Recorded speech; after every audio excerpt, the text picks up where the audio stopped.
su njegova ekscelencija, gospodin David Blunt, veleposlanik Ujedinjene Kraljevine Velike Britanije i Sjeverne Irske u Republici Hrvatskoj.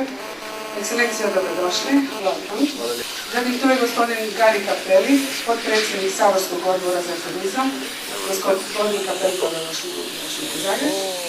S nama je i predstavnik easyJet-a, gospodin Peter, direktor marketinga za Švicarsku i Istočnu Europu. Mr. Dolc, welcome to Zagreb. I naravno domaćin je glavni direktor Zračne luke Zagreb, gospodin omogućiti Hrvatima odlazak jeftiniji u Veliku Britaniju, ali isto tako i dolazak britanskih gostiju u Zagreb, kao što je to do sad ostvareno i na drugim obalnim destinacijama.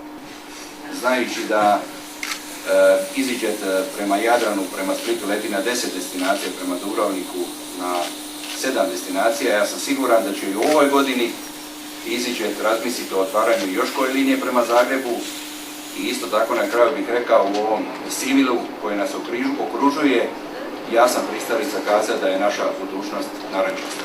Listen, I think the first thing I want to say is, Peter, what took you so long?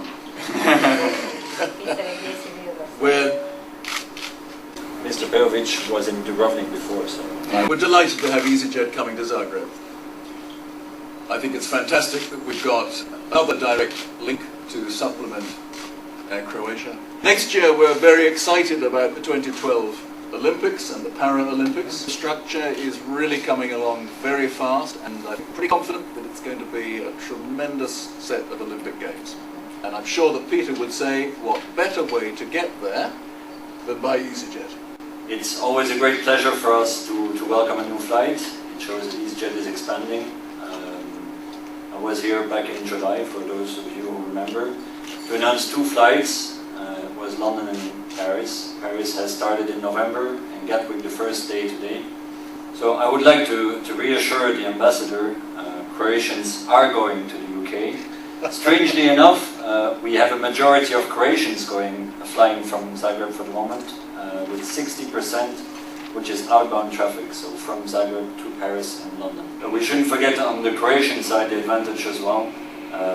Those British citizens and French citizens and soon German citizens who will come here, because they come here for a longer period, they come on holiday. And so those people stay here on average 9.5 days, so which is almost double of what Croatians spend abroad, which is strange to see, so we can clearly see there is a trend that people don't travel necessarily for the same reason. But all in all, it is a great success, and I think the 140 passengers we had today show that there is an interest. People like to come to Zagreb, and I hope I will be here soon to comment on further development from the other side.